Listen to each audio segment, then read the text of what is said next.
인간관계가 좋아지는 방법은 잘해주는 것이라고 생각했습니다. 하지만 아니었습니다. 아무에게나 잘해주지 않겠다는 생각도 위험합니다. 그냥 아무에게도 잘해줄 생각을 하지 않는 것이 좋습니다. 여기에 오히려 인간관계 잘하고 인간관계가 편해지는 해법이 담겨 있었습니다. 내가 잘해주면 상대도 잘해줄 거라고 생각하시나요? 처음에는 그렇게 생각했습니다. 하지만 그렇지 않은 사람들을 여러 차례 경험하고 깨닫게 됩니다. 인간관계 문제, 인간관계 스트레스를 일으키는 원인은 오히려 잘해주려고 한 것이 문제로 드러나는 경우가 적지 않다는 것을요. 인간의 본성을 보고 싶으면 그 방법은 아주 간단합니다. 좋은 사람과 쓰레기를 구분하려면 그 사람에게 그냥 한없이 잘해주고 호구마냥 다 퍼주라고 합니다. 그렇게 했을 때 분명 나를 아래로 깔보거나 무시하는 사람이 있을 것입니다. 혹은 자기가 받은 건 하나도 생각 안 하고 오로지 자기의 힘으로 잘했다고 착각하는 사람이 있습니다. 반면에 좋은 사람은 후에 한 번쯤 당신에 대한 보답에 대해 고민해 볼 것이고 나쁜 사람은 슬슬 가면을 벗을 준비를 할 것입니다. 여기서 사람의 그릇 차이가 나뉩니다. 외모, 키, 학벌 이런 것은 중요하지 않습니다. 인간은 이기적인 동물입니다. 또 적응의 동물이기도 하지요. 상대방은 잘해주는 것에 대해 적응이 돼서 그렇게 잘해주는지도 잘 모르게 됩니다. 다른 사람에게 지나치게 관대하거나 친절해서는 큰 코 다칩니다. 오늘은 쇼펜하우어의 타인에게 너무 잘해주거나 친절하게 대해서는 안 되는 이유와 인간관계의 처세 두 가지를 법륜스님의 지혜를 통해 알아보겠습니다. 영상을 끝까지 시청하셔서 인간관계에 있어 상처받지 않으시길 바랍니다. 그럼 바로 시작합니다.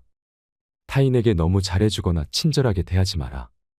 나의 호의가 바른 사람에게 전해진다면 기쁨으로 돌아올 수도 있지만 대부분의 사람들은 나를 이용해 먹기 좋고 무시해도 되는 사람으로 볼 수 있다.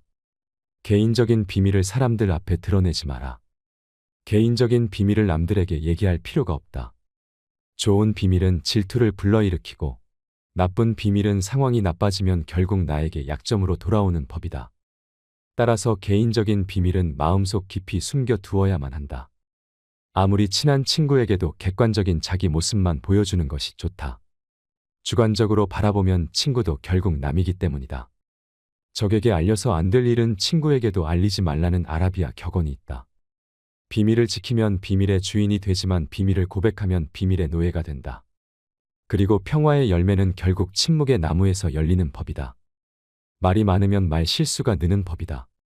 과묵함은 처세의 근본이란 사실을 우리는 결코 잊지 말아야 한다. 나의 걱정을 남에게 말하지 말라. 당신이 직면한 문제를 절대로 남에게 말하지 마라. 일할은 신경조차 쓰지 않을 것이고 구할의 사람들은 당신이 문제에 처했다는 사실에 몹시 기뻐할 것이다. 언제 닥칠지 모르는 사건 때문에 마음의 평화를 잃는 일은 없어야 한다. 이를테면 우리는 불행한 일이 절대로 일어나지 않을 것이라거나 적어도 지금 당장은 일어나지 않을 것이라고 생각할 필요가 있다. 걱정에 대한 상상력을 자제하라. 걱정은 한번 시작하면 좀처럼 걷잡을 수 없게 된다. 거센 폭풍의 기운에 휩쓸린 것처럼 제멋대로 자라는 것이 걱정의 특징이다. 걱정에 대한 상상력은 모래성과도 같다. 우리는 걱정으로 모래성을 쌓지 않도록 반드시 경계해야 한다. 걱정의 모래성은 많은 열정만을 낭비할 뿐이다. 걱정으로 세운 건물은 단 한 번의 한숨으로 무너져 내릴 만큼 허망하다. 그러나 무엇보다도 주의해야 하는 것은 불행을 상상하면서 걱정하는 일이다. 바로 눈앞에 불행이 닥치기 전에는 미리 걱정하지 않는 것. 그것이 지혜로운 자의 행동이다. 인간은 누구나 홀로 있지 않을 수 없다. 결국 인간의 행복은 얼마나 홀로 잘 견딜 수 있는가에 달려있다. 남들이 뭐라고 생각할까 늘 이런 생각에 사로잡혀 사는 사람은 노예일 뿐이다. 노예는 늘 주인의 눈치를 살피고 주인의 명령을 받아야만 한다. 하기 싫은 일이 있을지라도 그것을 따라야 한다. 정신적으로 풍요로운 사람은 완전한 고독 속에서도 자기 자신의 상상과 사유를 통해 탁월한 즐거움을 누린다. 행복과 세상의 본질은 무엇일까? 인간 세상 어디를 살펴보더라도 그렇게 대단한 것을 얻기는 어려운 일이다. 세상에는 고통과 고난이 넘쳐 흐르고 있고 인생은 고통 그 자체인 것이다. 이러한 상황에서 우리를 직간접적으로 행복하게 해주는 것은 다름 아닌 내 자신의 마음이다. 마음의 쾌활함이 무엇보다 중요하다. 행복이란 외부 어디에도 없고 자기 자신이 그렇게 느끼기에 행복한 것이다. 행복하게 살아간다는 것은 불행하지 않게 인생을 견디며 살아가는 것이다. 행복은 쾌활함의 정도에 비례해서 커지고 쾌활함은 육체와 정신적인 건강에 좌우된다. 건강한 거지가 병든 왕자보다 더 행복하다. 나무가 튼튼해지기 위해서는 바람이 필요하듯 인간이 건강해지기 위해서는 운동이 필요하다. 최상의 보물은 명랑한 표정과 쾌활한 마음이다. 행복의 90%는 건강에 달려 있다. 사람들이 시기와 질투의 감정에 사로잡히는 이유는 자신보다 나은 처지의 사람을 바라보기 때문이다. 그 사람이 자신보다 많은 재물을 가지고 있거나 다른 사람으로부터 더 많은 사랑을 받고 있다고 느낄 때 사람들은 대부분 자신의 비참함을 돌아보게 된다. 모든 불행의 시작은 남들과 비교하는 것으로부터 시작된다. 그러나 생각해보라. 이 지구상에 나보다 불행한 사람이 얼마나 많은지를 말이다. 태어날 때부터 눈이 멀었거나 듣지 못하는 사람들, 한 끼 식사도 제대로 못하는 사람들, 그들도 역시 그대의 주변에서 그대와 함께 살아가고 있는 사람들이다. 미워하지도 말고 사랑하지도 말아라. 타인에게 비밀을 말하지도, 타인을 무시하지도, 타인의 의견에 반박하지도 말며 걱정을 말하지 않는다면 더 나은 인생이 될 것이니 분명하다고 생각한다. 그렇지만 이런 명언을 지키며 살아야 하는 세상에서 산다는 것은 어처구니가 없을 정도로 슬픈 일이다. 하루는 아주 작은 일생의 축소판이다. 아침에 잠이 깨어 일어나는 것이 탄생이요. 상쾌한 아침은 짧은 청년기를 맞는 것과 같다.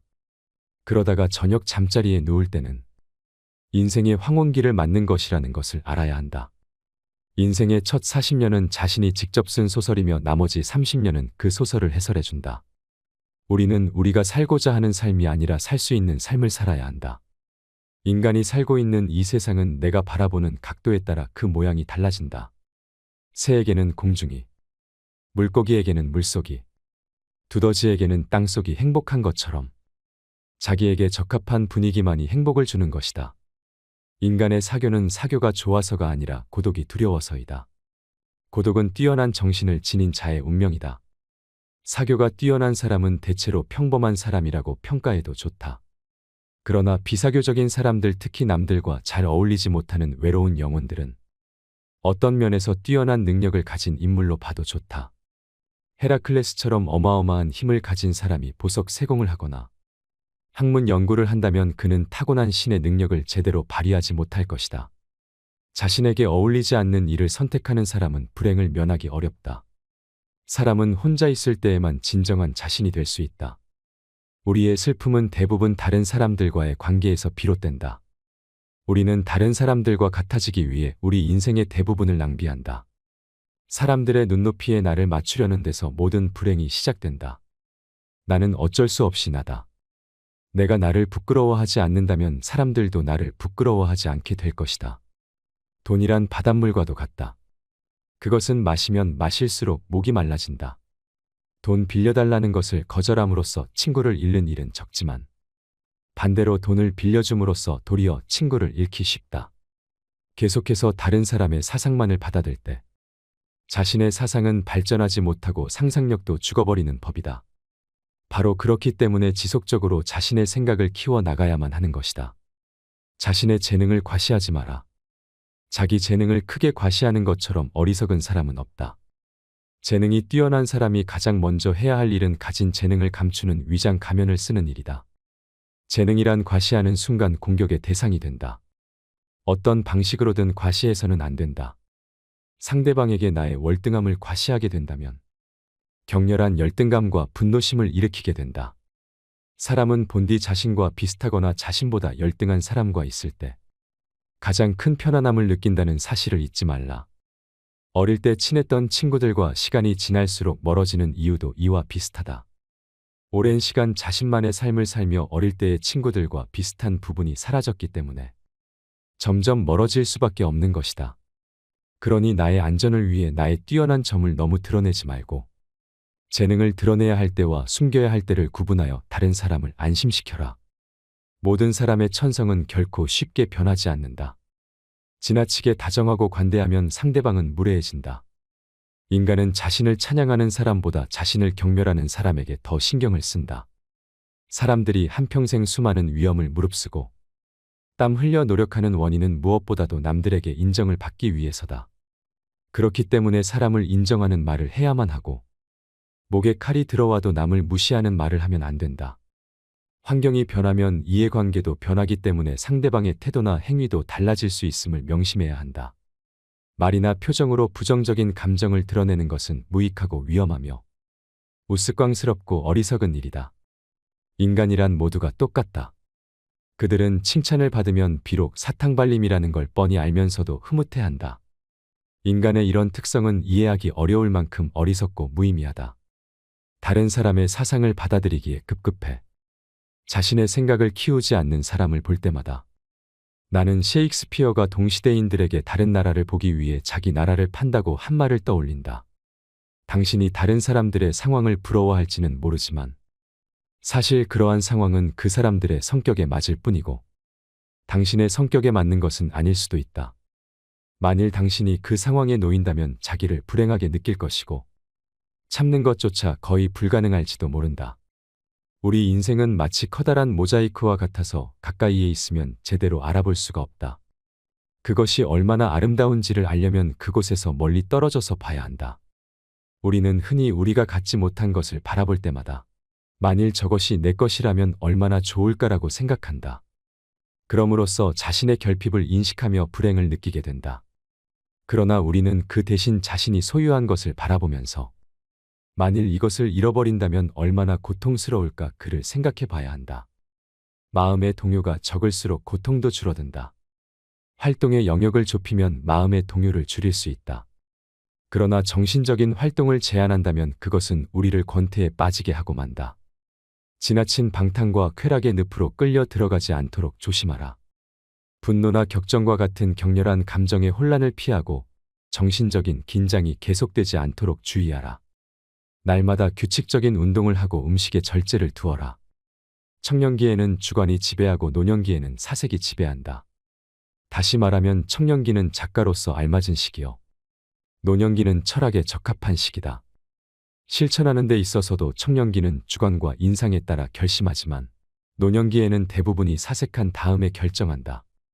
실패로 결말이 날 것이라고 예상되는 상황에 처해 있더라도 한 가닥의 희망의 빛이 보인다면 결코 절망하지 마라.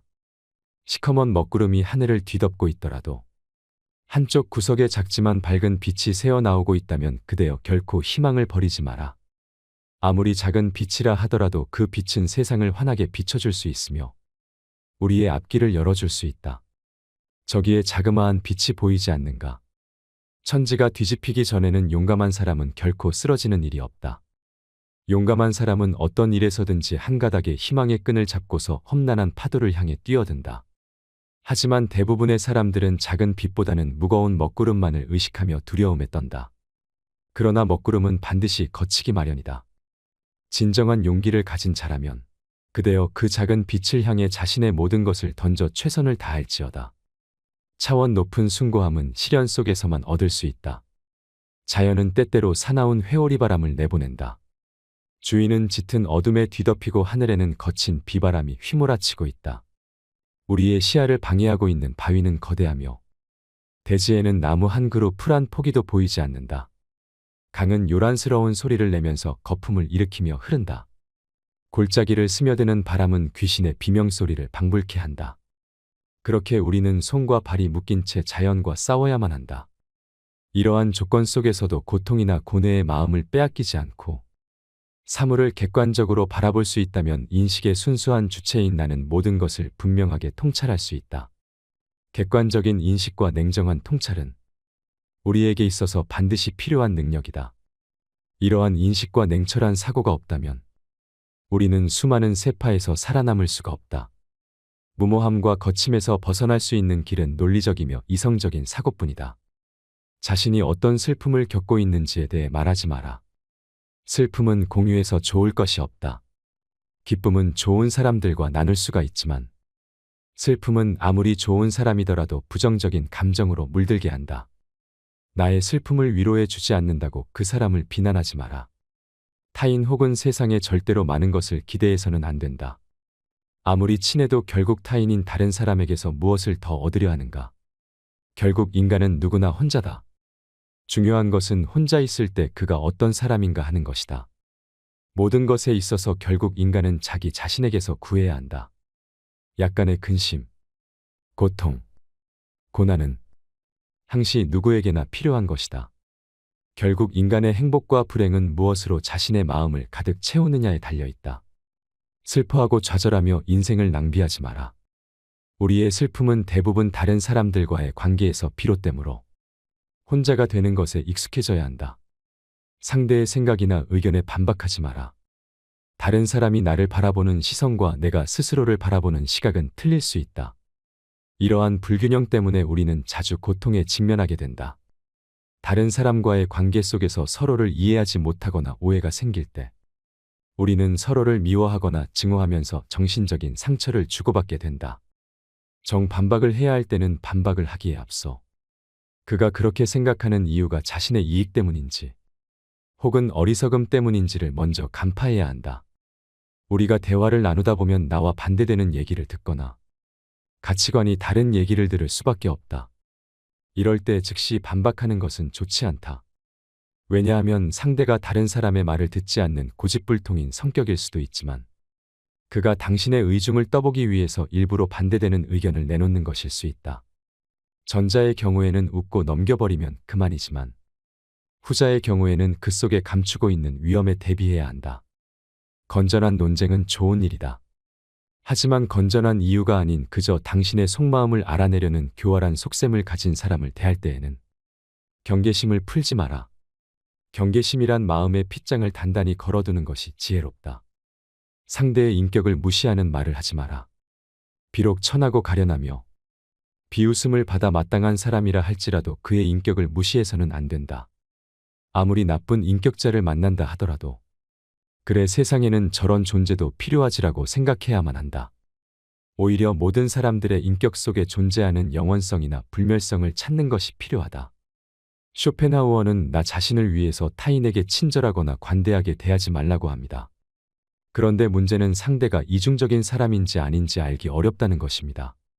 법륜 스님의 지혜로 어떤 상황에서도 적용할 수 있는 방법 2가지에 대해 덧붙여 말씀드릴까 합니다. 첫 번째는 사람에게 처음부터 기대하지 마세요. 세상에 좋은 사람만 있는 건 아닙니다. 비뚤어지게 생각해야 인간관계에서 고통을 느끼지 않습니다. 기대를 배신할 일이 없기 때문입니다. 이렇게 생각하며 살다 보면 성격이 몹시 나쁜 사람을 만나더라도 가볍게 받아들일 수 있게 됩니다. 기분 나쁜 사람을 만나면 어떻게 하지? 오늘 부장님이 신경질 내지 않을까? 기분 나쁜 사람을 만나고 싶지 않은 기대. 부장님이 신경질 부리지 않았으면 하는 기대가 불안을 부르고 있습니다. 이 불안이 사람을 위축시킵니다. 기분 나쁜 사람을 만나지 않으면 부장님이 신경질 내지 않으면 그날 하루는 다행히 넘어갔다고 생각합니다. 하루가 끝날 때쯤에야 안도의 한숨을 쉬지만 내일이 두렵습니다. 이러면 점점 사람 만나는 것이 두렵게 되고 사회생활이 고통스럽게 됩니다. 차라리 아침에 집을 나서기 전에 아마 오늘도 기분 나쁜 사람을 만나겠지라고 생각하면 실제로 기분 나쁜 사람을 만나더라도 그리 놀라지 않고 스트레스도 느끼지 않게 된다고 전합니다. 만남 자체에 대한 기대를 하지 않기 때문에 만남에 대한 두려움이 줄고 어떻게 대처해야 할지에 대한 길을 찾게 됩니다. 기분 나쁜 일이라도 미리 예상한다면 어떻게든 참을 수 있다고 말합니다. 마음의 준비를 해놓으면 그렇게까지 스트레스도 느끼지 않아 기대했던 상황이 그대로 일어났을 뿐이라며 비교적 가볍게 받아들일 수 있게 됩니다. 처음부터 기대하지 말라는 것은 사람을 믿지 말라거나 부정적으로 보라는 것이 아닙니다. 동전의 앞면과 뒷면이 같이 있듯이 이 사람이 나를 실망시킬 수도 있다. 상황이 달라지면 태도가 달라질 수 있는 법이다. 라는 반대 상황에 대한 예상도 해놓는 것이 인간관계나 인생에 잘 대처하면서 편하게 사는 지혜라고 많은 고전이나 연구자들이 입을 모읍니다. 실제로 이런 생각으로 사는 사람들은 기대했던 사람이나 일이 틀어졌어도 평상시처럼 행동합니다. 마치 아무 일 없었던 것처럼 충격도 느끼지 않는 사람처럼 바로 대처하고 덤덤히 살아가는 이유가 여기에 있습니다. 두 번째는 관계의 냉정함이 필요합니다. 사람은 누군가와 일단 관계가 형성되면 좀처럼 끊기 어렵습니다. 학자들은 그 이유 중 하나로 매몰 비용 때문이라고 설명합니다. 금전이나 노력을 들여 손에 넣은 것을 아까워하는 심리인데, 이런 심리가 인간관계에도 적용되어 자신에게 해가 되기만 하는 관계지만 일단 맺었으니 자르기는 아깝다고 느낀다는 것입니다. 매몰 비용 효과 때문에 냉정하게 판단하지 못하게 된다고 지적합니다. 그러나 어떤 사람과의 관계가 지금까지도 그랬고 앞으로도 쭉 고통스러울 것 같다면 그 관계는 영원히 지속할 수 없습니다. 냉정하게 판단해서 빨리 인연을 끊는 편이 좋을 수 있으므로 판단이 흐려지지 않게 주의하라고 당부합니다. 잘해주며 지내왔던 것이 사실은 매몰 비용 때문이라면 정말 냉정해져야 할 필요가 있습니다. 어떤 인간관계는 유통기한이 있습니다. 이젠 끊어야 할 인간관계도 있다는 것입니다. 이런 신호가 계속 나오고 있는데도 계속 잡고만 있다면 스트레스와 고통보다 더한 인생 자체가 위험해질 수 있습니다. 인간관계의 매몰 비용, 유통기한은 언제든지 나타날 수 있습니다. 이로 인해 힘들어지지 않으려면 냉정함을 언제고 발휘할 수 있는 사람이 돼야 합니다.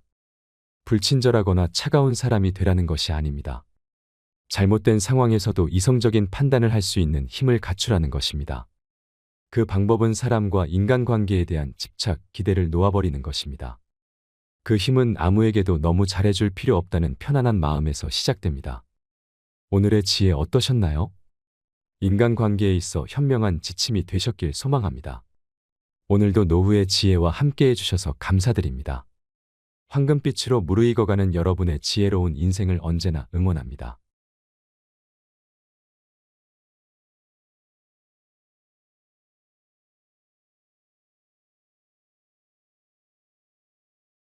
부모 자식 사이는 천륜이라는 말이 있습니다. 그럼에도 하늘이 내려준 인연을 저버린 채 늙은 부모를 방치했다는 소식이 심심찮게 들려옵니다. 대부분의 부모는 내 자식을 누구보다 번듯하게 키우고 싶어 평생을 희생해가며 키웁니다. 우리 어릴 때를 생각해보면 먹고 사는 것은 조금 힘들었어도 부모 손 크게 빌리지 않고 잘 자랐던 것 같은데 풍요로운 현대에 와서는 부모 노릇하기가 정말 힘든 것 같습니다. 자식 가진 부모라면 자식 때문에 고민 한 가지쯤은 다들 있으실 겁니다. 남편이 속 썩이는 건 애초에 남이라 별 생각 없이 넘기겠지만 자식에게 받은 상처와 배신감은 어디다 말도 못하고 주변 사람에게 마음을 터놓고 얘기하면 제 얼굴에 침 뱉기니 이 응어리진 마음은 어찌 풀어야 할까요? 다들 약속이나 한 듯이 말을 안 해서 그렇지 자식에게 서운함을 느끼는 부모가 어디 한둘일까요? 제 주변 지인들만 만나도 남편 욕은 2시간이 넘도록 하면서 자식 자랑은 해도 해도 시간이 모자랍니다. 자식은 부모의 또 다른 자신이기 때문에 자식의 영광은 자신의 영광이고 자식의 흉은 곧 자신의 흉이 되니 드러내지 않을 뿐입니다. 남편에게 서운해도 보물 같은 자식들만 보고 여태 살아왔는데 뭐든지 좋은 것만 해주려고 고된 일 가리지 않고 헌신하며 살았더니 자식들이 엄마의 고생도 몰라주고 자기들 잘 살 궁리만 합니다. 자식에게 버림받은 부모들이 공통적으로 하는 말이 있습니다. 내 자식은 그럴 줄 몰랐다입니다. 자녀를 키우면서 내 노후 준비는커녕 나를 위한 인생을 살아보지 못하고 비참한 노후를 맞게 된 노인들은 우리 주변을 조금만 둘러봐도 흔합니다. 오늘은 자식들에 대해 고민이 있으신 분들이 들으시면 좋을 내용이 담겨 있습니다. 자식에게 모두 퍼줬다가 영혼까지 탈탈 털린 어느 할머니의 이야기를 읽어드리겠습니다. 이 글은 현대의 우리들의 자화상인지도 모르겠습니다. 최근 6명의 자식에게 버림받아 찜질방을 전전하던 88세의 할머니 사연이 재조명받고 있습니다. 실제로 자식들에게 버려진 88세 새우등 할머니의 처절한 몸부림이라는 제목의 청원까지 올라왔던 글입니다. 그런 불효자 또 없습니다. 90세가 다 되신 할머니가 3년이 넘도록 유리걸식하며 노인학대 보호기관으로 사설 쉼터로 돌아다니고 있습니다. 먼저 세상을 떠나신 할아버지께 나도 데려가 달라며 한숨과 눈물로 연명하고 계십니다. 할머니께선 8.15 해방전 당시 나이 14세에 이북에서 내려오셔서 사시다가 할아버지와 혼인하여 슬하에 6남매를 두셨습니다. 그 자식들 먹이고 입히고 가르치기 위해 부모님 자신들은 모진 삶의 무게와 가난에 허기진 배를 물로 채우며 견뎌내야만 하셨습니다. 첫째 딸을 낳은 후 할아버지는 6.25 전쟁에 참전하여 6년 만에 제대를 하셨고 할머니께서는 남편이 전쟁터에 가신 후 6년 동안 굶는 것을 밥 먹듯 하며 가난한 살림에도 시부모님을 남편 목까지 정성껏 섬기며 효도를 다하셨다고 하십니다. 할아버지는 제대 후에 자식들에게 가난을 대물림해선 안 된다고 하시며 강원도 깊은 산속으로 들어가 화전을 일구며 손발이 다 닳고 등이 휘도록 험한 일도 마다하지 않으셨습니다. 할머니께서는 40여 년 전에 자식 대학 등록금을 마련하려고 누에를 치시다가 뽕나무 꼭대기에서 떨어져 허리를 심하게 다치셨어도 병원 한 번 못 가고 방치해 두었던 허리는 그 후로 더 심해져서 새우등처럼 휘어버리고 말았습니다. 평생을 자식들 뒷바라지하고 남겨두었던 부동산 현금, 금부치까지 전 재산을 모조리 자식들에게 주고 남은 거라고는 노부부가 오손도손 의지하며 살아가던 집과 텃밭뿐이었습니다. 그런데 그것마저 둘째 딸과 둘째 아들이 부모님께 찾아와서 시청 앞에 땅을 사서 집을 짓는데 자금이 부족하니 부모님의 마지막 노후 자금인 집과 텃밭을 팔아서 보태주면 부모님 노후를 편히 모시고 효도하겠다며 온갖 가머니설로 노부모를 구워 삶았습니다. 자식의 말을 철석같이 믿은 노부부는 둘째 아들에게 돈을 건넸습니다. 하지만 돌아온 건 효도는커녕 차가운 홀대뿐이었습니다. 부모님의 노후 자금이었던 집과 텃밭을 매매한 대금을 둘째 딸이 은행에서 바로 가지고 간 후에 4에서 5년이 지나도록 그 효도 약속은 이행되지 않았고 그 후 둘째 아들은 연락을 끊은 채 종적을 감췄습니다. 6.25 참전용사이며 정신력이 무척이나 강하고 꼿꼿하셨던 할아버지는 애꿎은 할머니에게만 역정을 내셨고 할머니께 둘째 딸과 둘째 아들이 앗아간 노후 자금을 찾아오라며 추궁하시다가 그 후 극심한 스트레스를 받으셔서 5년 전에 뇌출혈로 돌아가셨습니다. 할아버지가 돌아가시기 며칠 전에 할머니께 이렇게 말씀하셨답니다. 나는 아무래도 얼마 살지 못할 것 같으니까 할멈 자네는 저놈들이 가져간 돈들을 다 돌려받아서 병원에 가서 아픈 곳도 치료하고 먹고 싶은 것 실컷 먹고 그 돈을 다 쓰면 그때 나한테 와. 그리고 나 같은 사람 만나서 평생 호강 한번 못 시켜주고 고생만 시켜서 미안하네 라고 말입니다. 그렇게 홀로 남겨진 할머니는 최근 3년 동안 누구의 보호도 받지 못하고 꼬부라진 몸을 지팡이 하나에 의지한 채 노인학대 보호기관으로 사설 쉼터로 지인의 집으로 찜질방으로 돌아다니시며 하루하루를 전전긍긍하셨습니다. 현재 자식들로부터 방임과 유기, 제약대로 노인학대보호 기관에 다시 재입소하셨습니다. 그동안 3년이 넘도록 유기 방임한 자식들이 할머니 몰래 집도 이사를 가고 전화번호도 바꿔버리는 바람에 할머니는 아들, 딸들의 집도 전화번호도 모르고 계십니다. 6남매 중 4남매가 강원도 강릉에 모여 살고 있는데 말입니다. 부모님의 재산을 증여받고도 모자라서 노후자금으로 쓰려고 남겨두었던 것까지 몽땅 가져간 채 연락을 끊은 자식들은 천벌 받아야 마땅합니다. 대궐 같은 큰 집에 살도록 도와준 부모님의 은혜도 모르고 그 넓은 57평 아파트에 작고 꼬부라진 몸 놓으실 방 한 칸 내들이지 않고 쌀쌀한 밤거리로 내쫓는 천하의 불효막심한 자식들이 또 어디 있겠나요? 할머니의 큰아들은 부모님과 왕래를 끊은 지 10년이 훨씬 넘었고 4년 전 할아버지의 생명이 위독해져서 사망 전 큰아들에게 긴급하게 연락을 했는데도 큰아들 부부는 끝내 오지 않았다고 합니다. 할머니는 자식들의 유기, 방임 후 3년 동안 생활비, 의료비가 없어서 자식들이 그동안 가져간 돈을 되돌려 받아서 혼자서라도 살아보려고 경남 양산에서 자식들이 살고 있는 강원도 강릉으로 그 먼 거리를 수차례 콜택시로 오고 갔다고 합니다. 전화번호도 바뀌어 있는 탓에 수소문 끝에 찾아갔지만 엄동설 안의 문도 열어주지 않고 늙은 엄마를 피해서 도망다니는 아들, 딸을 만날 수조차 없었습니다. 어두운 밤 혹한의 날씨에 이대로 조금 더 문 밖에 서 있다가는 얼어 죽을 것만 같아서 둘째 아들 집 위층 아주머니께 우리 아들놈이 문을 안 열어줘서 지금 얼어 죽게 생겼으니 하룻밤만 나를 댁에서 재워주면 이 은혜는 잊지 않을게요 했더니 그 위층 아주머니는 아들도 늙은 엄마를 나 몰라라 하는데 내가 할머니를 하룻밤 재워주면 할머니 아들에게 좋은 소리 못 들어요. 우리 집엔 절대 안 돼요 하면서 문을 쾅 닫고 들어가 버리더랍니다. 할머니는 내가 오늘 밤 이대로 둘째 아들놈 집 문 밖에서 영하의 날씨에 꽁꽁 얼어서 죽는구나 하는 두렵고 불안한 마음에 사지가 벌벌 떨리며 정신이 아찔했다고 합니다. 그래서 가까스로 몸을 추스린 후 112에 전화를 해서 경찰이 왔지만 경찰은 부모 자식 간에 만나서 타협점을 찾으라며 더 이상 관여하지 않았습니다.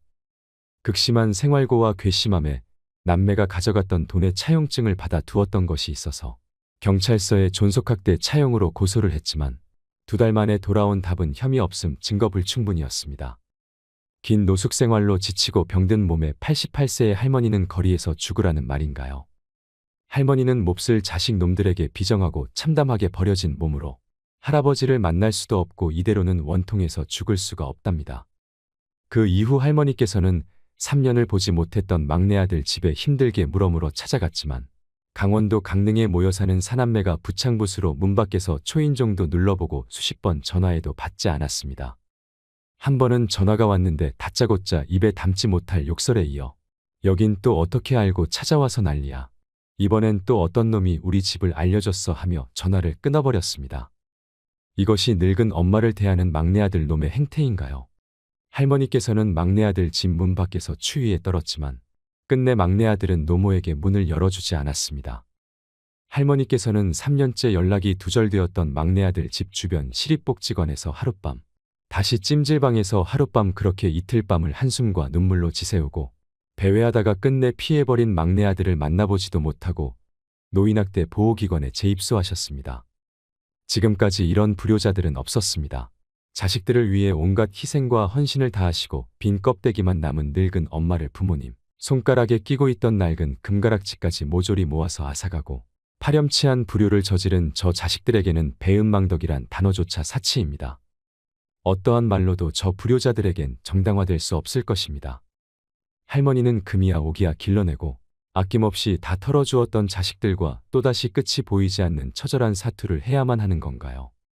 할머니께서는 자식을 잘못 키운 내가 죄인이란 심정으로 남들에게 말도 못하고 이제 더 이상 찾아가서 구걸할 것도 없다고 하십니다. 할머니께서는 자식들을 그리워하며 새우등처럼 굽은 허리에 앙상한 몰골이 되셨지만 끊어지지 않는 목숨의 마지막 혼신의 힘을 다해 이렇게 호소합니다. 세상에 홀로 남겨진 할머니는 자식을 잃은 슬픔과 깜깜한 미래를 걱정하며 하루하루 버틸 뿐입니다.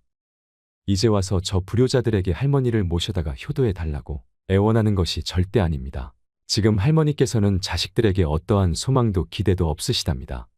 부디 할머니의 자식들에게 엄벌을 내려주십시오. 그리고 저 불효자들이 온갖 가머니설로 효도 약속을 하며 가져갔던 재산을 되돌려 받을 수 있게 제발 도와주십시오. 할머니께서는 그 돈을 꼭 되돌려받아서 아픈 몸도 치료하고 남은 여생을 살고 싶어 하십니다.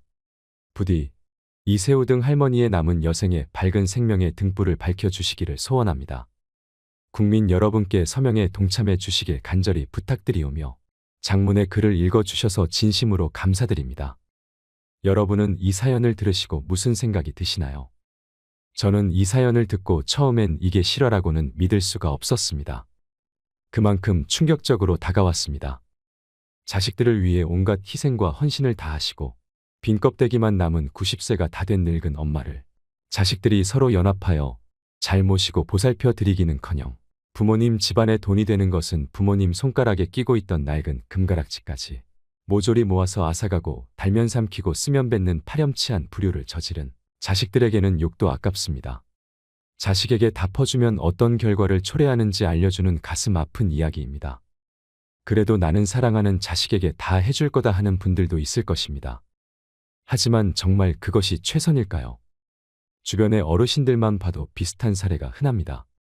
자식에게 남은 재산까지 탈탈 털리고 돈을 벌 능력은 없고 이제 남은 것이라곤 늙은 몸뚱아리 하나입니다. 외로움과 서러움만 밀려오지요. 각종 교육비, 사업자금, 결혼자금까지 몽땅 지원해주고 나니 자식들은 제 살 길 바쁘다는 핑계로 부모에게 연락도 잘하지 않고 공허한 마음만 드는 것입니다. 자식에게 간이며 쓸개며 다 퍼주는 게 부모의 사랑이라 여기며 지내왔던 시절이 그토록 후회가 된다고 합니다. 내가 자식에게 이만큼 했는데 어떻게 이럴 수 있느냐며 자식에게 상처받아 소리쳐도 그때는 이미 늦었습니다.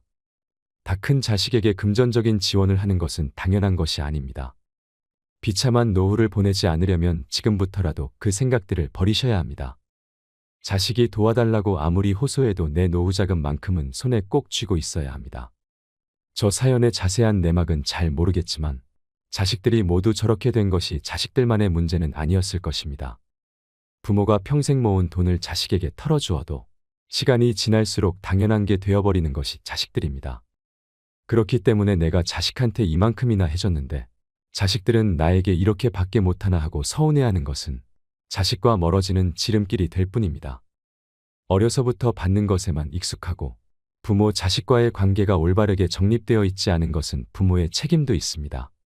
그러므로 부모는 자식들에게 무작정 지원해 주는 것보다는 자녀 스스로 자립하고 성취를 느낄 수 있도록 이끌어 줘야 합니다. 독립적인 인생을 살아가게 해야 하는 것입니다. 많은 부모가 자녀를 위해 본인의 인생을 포기하기도 합니다.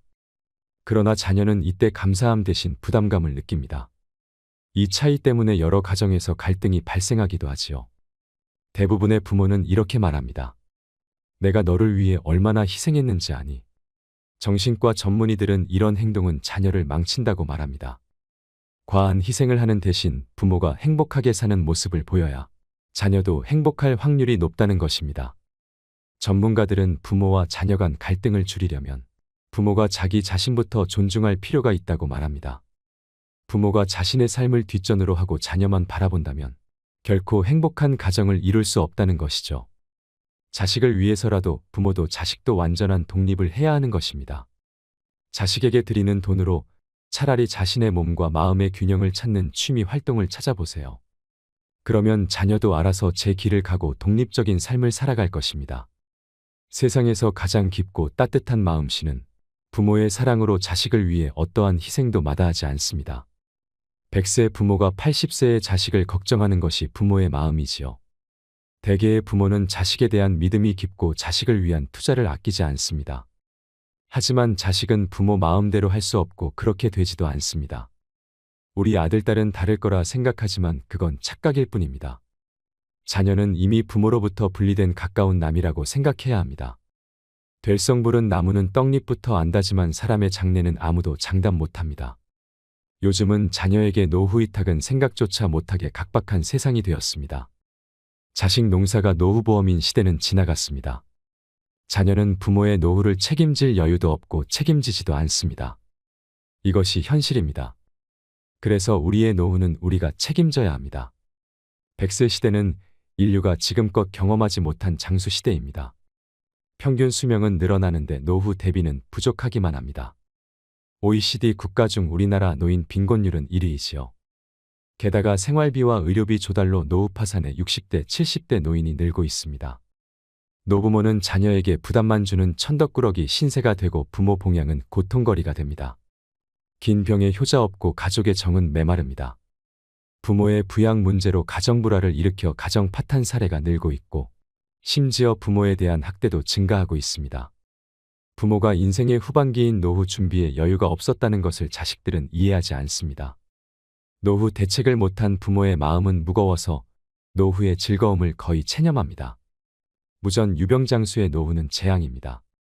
그래서 안락사 도입이 시급하다며 존엄사 목소리도 커지고 있습니다. 가족의 부양의식은 약해지고 국가의 노후 부양은 한계가 있어 가뜩이나 서글픈 노후는 고달프기만 합니다. 엄마는 자기를 버리려고 하는 아들이 지게를 지고 산을 오를 때 뒤에서 나뭇가지를 꺾으며 간다지요. 아들이 엄마를 버리고 산을 내려갈 때 길 잃어버리지 말라는 표시라고 합니다. 자기가 버려지는 순간조차 자식 생각만 하는 게 엄마의 마음일 것입니다. 마지막으로 성공한 자녀를 둔 부자가 말하는 10가지 지침을 소개합니다. 꼭 부자 부모가 아니더라도 자녀를 올바르게 키우는데 도움이 될 만한 내용이 많습니다. 성공한 사람들은 자신이 헤쳐나가야 할 역경을 거부하지 않은 사람들입니다. 그러나 사회의 모든 악으로부터 자녀를 보호하고자 하는 사람들은 결코 자녀를 두려움과 걱정 그리고 의타심으로부터 벗어나지 못하도록 만들 것입니다. 첫 번째는 자녀에게 부모가 부유하다는 사실을 절대로 말하지 마세요. 부자의 많은 자녀들은 왜 고소득을 올리면서도 많은 재산을 모으지 못할까요? 그들은 어려서부터 부모가 부유하다는 말을 끊임없이 들어왔으며 부모의 사치스런 라이프 스타일을 그대로 모방하기 때문입니다. 반면 부자가 된 자녀는 자신의 아버지가 전혀 부자처럼 보이지 않았다고 말합니다. 두 번째는 당신이 아무리 큰 부자라도 자녀들에게 절제와 근검 전략을 가르쳐야 합니다. 아이들은 무척이나 영리해서 부모가 실천하지 않는 규칙은 따르지 않습니다. 부모가 자녀들에게 지시하는 것과 부모의 행동 사이에는 반드시 일관성이 있어야 합니다. 아이들은 금방 모순을 알아차리기 때문입니다. 세 번째는 아이들이 성숙하고 엄격하며 어른스러운 생활 습관과 직업을 가지기 전까지는 부모가 부자라는 사실을 결코 알아차리지 못하게 해야 됩니다. 어떤 부자는 자녀를 위해서 신탁기금을 마련했으나 40세가 넘어야 찾을 수 있도록 만들었습니다. 나이가 40이 되면 이미 자신만의 생활 방식이 굳어져 돈 때문에 생활 방식이 바뀌지는 않을 것이기 때문입니다. 네 번째는 자녀와 손자들에게 유산 상속이나 경제적 지원에 관해 되도록 말하지 않아야 합니다. 큰애야, 너는 집을 받게 될 거야. 둘째야, 너는 여름 별장을 받을 거고. 막내야, 너도 땅을 받게 될 거야라는 식의 구두 약속을 절대 하지 마세요. 쉽게 잊어버리기 쉽고 또 누구에게 뭘 준다고 했는지 혼동하기 때문입니다. 그러나 자녀들은 결코 잊지 않고 나중에 받지 못하게 되면 부모와 다른 형제에게 그 탓을 돌립니다. 다섯 번째는 협상 전략의 일환으로 자녀에게 현금이나 고가의 선물을 주면 안 됩니다. 현금이나 고가의 선물은 사랑의 표시나 의무의 대가, 혹은 친절에 대한 감사의 표시로 줘야 합니다. 성인 자녀들은 압력을 가할 목적으로 여러 가지 협상 책략을 쓰는 부모에 대해 애정과 존경심을 잃게 됩니다. 여섯 번째는 성인 자녀의 가족 문제에 참견하지 않아야 합니다. 부모들은 자신이 생각하는 이상적인 생활 방식이 성인 자녀나 며느리 또는 사위의 생활 방식과 정반대가 될 수도 있음을 알아야 하며 자녀들이 자율적으로 살아가도록 내버려 두어야 합니다. 일곱 번째는 자녀와 경쟁하지 말아야 합니다. 결코 내가 내 나이 때는 말이야 라는 식으로 자녀와 대화를 시작하지 마세요. 부모가 그동안 축적해온 재산이 얼마나 되는지 자녀에게 자랑하지 마세요. 그런 태도는 자녀를 혼란스럽게 만듭니다. 자녀들은 부모의 업적을 높게 평가할 만큼 충분히 현명합니다. 성취욕이 강한 부유층 출신의 자녀들 중에는 재산 축적이 최상의 목표가 아닌 경우도 많습니다. 그들의 성취 목표 가운데 돈은 두 번째 혹은 세 번째일 수 있습니다. 여덟 번째는 자녀들 각자가 개별 인격체라는 사실을 잊지 말아야 합니다. 자녀들의 행동 동기와 성취 목표는 각기 다릅니다. 부자가 아무리 경제적 지원을 해도 자녀들 사이에 경제적 격차는 존재하기 마련입니다. 생산력이 떨어지는 자녀에게 경제적 보조를 하는 건 차이를 줄이는 게 아니라 오히려 더 벌리는 꼴이 됩니다. 또한 경제적 지원을 받지 못한 고소득 자녀들이 화를 낼 수도 있습니다. 아홉 번째는 부모가 생각하는 성공의 상징을 강조하지 말고 작은 것이라도 자녀의 성과를 강조해야 됩니다. 자녀에게 돈 쓰는 법만 가르치지 말고 성취하는 법도 가르쳐야 됩니다. 소비 수준을 높이기 위한 돈벌이가 궁극적인 목표가 돼서는 안 됩니다. 자녀가 항상 자신의 분야에서 최고가 되도록 노력하고 돈을 쫓지 않게 가르치셔야 됩니다. 한 분야에서 최고가 되면 돈은 자연스레 따라옵니다. 열 번째는 돈보다 귀한 것이 많다는 사실을 자녀들에게 알려줘야 합니다. 건강 장수, 행복 사랑 넘치는 가정, 자립 진실한 친구 가운데 5가지를 가지고 있다면 부자라고 말할 수 있습니다. 돈은 인생이라는 케이크 위에 장식물과 같은 것입니다. 돈 때문에 남을 속이거나 훔칠 필요는 없습니다. 오늘의 영상 어떠셨나요? 인간은 모두 이기적입니다. 그리고 그것은 당연한 자연의 섭리입니다. 부모는 다 자식에게 헌신해야 하고 자식은 다 부모 말에 따르고 섬겨야만 하는 것 자체가 자연적이지 않습니다. 오히려 자연스러운 것은 부모의 자식에 대한 내리사랑이지 자식의 부모에 대한 올림사랑은 아니라고 생각합니다. 부모에게 기대지 말고 자식에게 의지하지 않는 홀로서기가 필요합니다. 가족이라서 도와주고 싶은 자발적인 마음과 가족이기에 도와줘야만 되는 의무적인 부담은 본질적으로 다릅니다. 자식이 늙은 나를 봉양하길 기대하지 말고 나는 죽을 때까지 나를 책임진다는 마음가짐으로 남은 노후를 사셔야 내가 행복해지는 길입니다. 그러기 위해서는 노후 자금만큼은 무슨 일이 있어도 지키셔야 합니다. 여러분들도 모두 그렇게 될 수 있기를 간절히 바랍니다. 오늘도 노후의 지혜와 함께 해주셔서 감사드립니다. 황금빛으로 무르익어가는 여러분의 지혜로운 인생을 언제나 응원합니다.